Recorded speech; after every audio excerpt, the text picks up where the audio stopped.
morning, people! Nandito na kami sa school, maagang-maaga, busy-busy. Time check is 6:35. Good morning! Busy na morning! Nagluto na kami ng pansit. 6 na pansit. Para sa mga mother. Where the go person?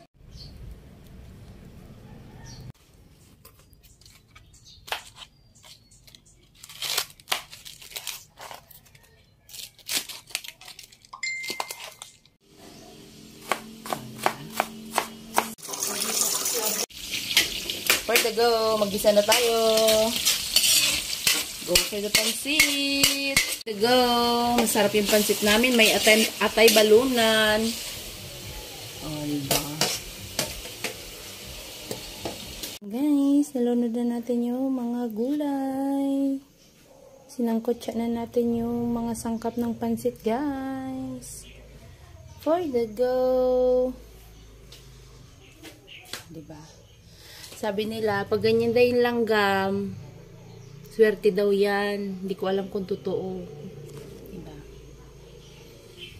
Guys, kumukulo na yung ating pansit, guys. So, diba? For the go. Pinagkatiwala nila ulit sa akin kung paano magluto ng pansit.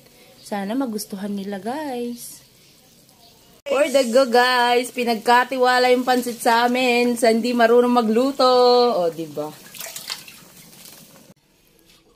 Hotdog, tender juicy, baka naman.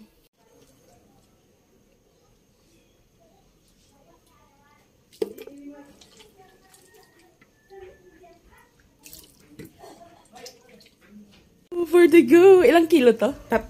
3 kilong pansit. Happy birthday, Tisay! Happy birthday, Tisay too! For the go. Pero pag may pang... Go! Pag may patis, yung sakto yan yun. Oh, diba?